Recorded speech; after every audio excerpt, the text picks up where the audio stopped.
ኃጢአት ያላወቀውን እርሱን ስለኛ ምን አድርጎታል? ኃጢአት አድርጎታል። ኃጢአት አድርጎታል የምትለው ቃል በጣም ወሳኝ። ለምንድነው ኢየሱስ ኃጢአት የተደረገው ሲባል ኃጢአት መሆን ስለማይችል። ኃጢአት መሆን አይችልም። ኃጢአት መሆን ስለማይችል ኃጢአት ተደረገ። ስለዚህ ሌላ ክፍል ነው ማለት ነው ኢየሱስን ኃጢአት ያደረገው።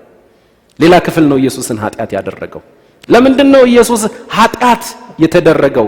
ኃጢአት መሆን ስለማይችል። ለምንድነው ኃጢአት መሆን የማይችል? ባህሪው ስለማይፈቅድለት። ባህሪው ምን?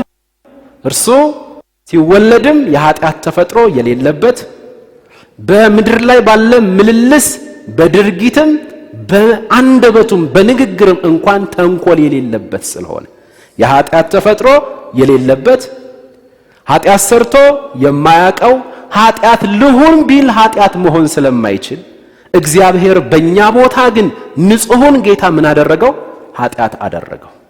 ስለዚህ ኢየሱስ ኃጢአት ሆኖ ሳይሆን ኃጢአት ተደርጎ ነው።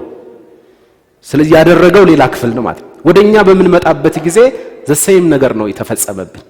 ኢየሱስ የኃጢአት ተፈጥሮ የለውም፣ ኃጢአት ሰርቶ አያውቅም፣ ኃጢአት ልሁን ቢል መሆን ስለማይችል ሌላ ክፍል ግን በእኛ ቦታ ምን አደረገው?